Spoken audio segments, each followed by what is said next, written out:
Hello guys, તો હવે આજે આપણે ચર્ચા કરશું કે ભાઈ હમણાં રિસેન્ટમાં રિલાયન્સ કંપની જે છે એની 47મી એજીએમ એટલે કે એન્યુઅલ જનરલ મીટિંગ હતી. તો એમાં મુકેશ અંબાણીએ કઈ કઈ વસ્તુ કીધી છે, એ લોકો કયા નવા સેક્ટરમાં પગ મૂકી રહ્યા છે, ઝંપલાવી રહ્યા છે, અત્યારે જીઓ અને રિલાયન્સ છે તેમાં કયા નવા ફેરફાર એ લોકો કરી રહ્યા છે, અને આ ફેરફારથી ભવિષ્યમાં એ કંપનીનો ગ્રોથ થશે કે નહીં, એ તમારે શેર લેવા જોઈએ કે નહીં, એ બધી વસ્તુ ઉપર આજે આપણે ચર્ચા કરશું. તો વિડીયોને છેલ્લે સુધી જોતા રહેજો. જીઓ કંપનીમાં મુકેશ અંબાણીએ ઘણી બધી જાહેરાત કરી છે. તો એ જાહેરાત છે શું, આપણે એ અત્યારે જાણશું. તો કે ભાઈ મુકેશ અંબાણી સરે જીઓ કંપની વિશે એવું કીધું, જીઓ કંપની દુનિયાની સૌથી મોટી મોબાઈલ ડેટા પ્રોવાઇડિંગ કંપની બની ગઈ છે કે જેની પાસે 490 મિલિયનથી વધારે યુઝર્સ છે અને એ લોકો મહિને 30 GB થી વધારે ડેટા યુઝ કરે છે. પછી એવું કીધું છે કે ભાઈ જીઓ કંપની જે છે એ આખું એઆઈ નેટિવ ઇન્ફ્રાસ્ટ્રક્ચર બનાવશે જેને એઆઈ બ્રેન્ડના નામથી ઓળખવામાં આવશે. એઆઈ બ્રેન્ડ નામ આપવામાં આવ્યું છે.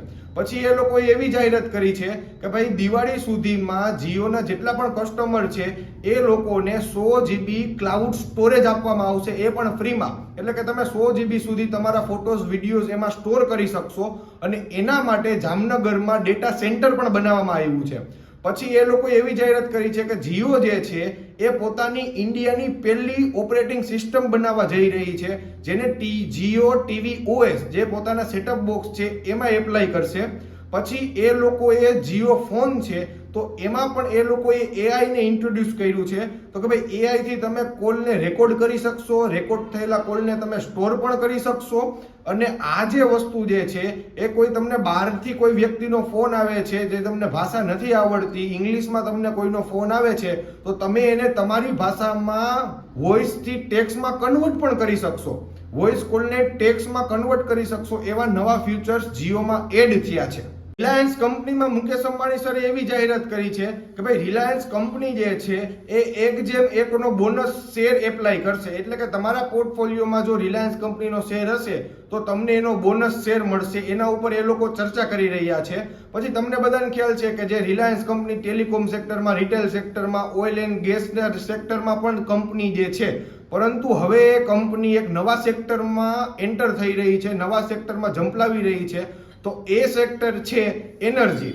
તો કે ભાઈ એનર્જી સેક્ટર માટે મુકેશ અંબાણીએ કઈ જાહેરાત કરી છે. તો કે ભાઈ એનર્જી સેક્ટરમાં રિલાયન્સમાં મુકેશ અંબાણી સરે જાહેરાત કરી કે ભાઈ 1000 એકર એ લોકોએ જમીન લીધી છે અને એ જમીન ઉપર સીબીજી અતિ આધુનિક પ્લાન્ટ પણ બનાવવા જઈ રહી છે. તો રિલાયન્સ કંપની જે છે 1000 એકરમાં સીબીજી પ્લાન્ટ બનાવશે. પછી તો કે ભાઈ રિલાયન્સ કંપની જે છે સોલાર પીવી મોડ્યુલ પણ બનાવશે. ભવિષ્યમાં એ લોકો સોલાર પીવી મોડ્યુલનો પણ મેન્યુફેક્ચર કરી શકે છે, એનો પણ પ્લાન્ટ બનાવી શકે છે. પછી તો કે ભાઈ જામનગર જે છે એ જામનગરમાં બેટરી મેન્યુફેક્ચર પ્લાન્ટ પણ બનાવશે. અને મુકેશ અંબાણી સરે એવું કીધું છે કે ભાઈ એનર્જી સેક્ટરનું મેઇન કેન્દ્ર જામનગર હશે. એટલે જામનગરમાં બેટરી પ્લાન્ટ પણ એ લોકો બનાવશે. બેટરી મેન્યુફેક્ચર પ્લાન્ટ બનાવવાનું ચાલુ કરી દીધું છે એ લોકોએ. અને એ પ્લાન્ટથી 30 ગીગાવોટ વર્ષમાં એ લોકો ઉત્પન્ન કરશે. પછી એવું કીધું છે કે ભાઈ જામનગરથી 250 કિલોમીટર દૂર એટલે કે કચ્છમાં પણ એને લોકોએ જમીન લીધી છે અને એ જમીન ઉપર 10 વર્ષમાં 150 અરબ યુનિટ વીજળી એ લોકો ઉત્પન્ન કરશે.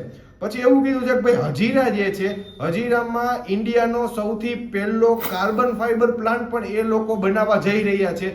એની પણ કામગીરી શરૂ થઈ ચૂકી. હવે તમે બધાને જોયું કે ભાઈ મુકેશ અંબાણી સરે જીઓમાં કઈ મોટી જાહેરાત કરી છે, રિલાયન્સમાં કઈ મોટી જાહેરાત કરી છે, એ તમને ખ્યાલ આવી ગયો કે ભાઈ એજીએમ એટલે કે એન્યુઅલ જનરલ મીટિંગમાં કયા નિર્ણય લેવાયા છે અને કંપનીના ગ્રોથ માટે એ લોકો શું કરી રહ્યા છે, એ બધી વસ્તુનો તમને ખ્યાલ આવી ગયો. અને જ્યારે એજીએમ થઈ હતી ત્યાર પછીથી અત્યાર સુધીમાં રિલાયન્સ કંપની અને જીઓના શેરમાં પણ 4 થી 5% વધારો આવ્યો છે. અને ભવિષ્યમાં લોંગ ટર્મ માટે 5, 7, 10 વર્ષ માટે તમે આમાં રૂપિયા રોકી શકો છો. અને જો તમારા પોર્ટફોલિયોમાં આ શેર હોય રિલાયન્સ અને જીઓના તો મને તમે નીચે કોમેન્ટ કરીને જણાવજો. અને જો તમે આમાં રૂપિયા રોકવા માંગતા હોય તો એક્સપર્ટની સલાહ લઈ અને આમાં તમે રૂપિયા રોકજો. જો તમને આ વિડીયો ગમ્યો હોય તો લાઈક, શેર અને સબસ્ક્રાઇબ કરવાનું ભૂલતા નહીં. Thank you.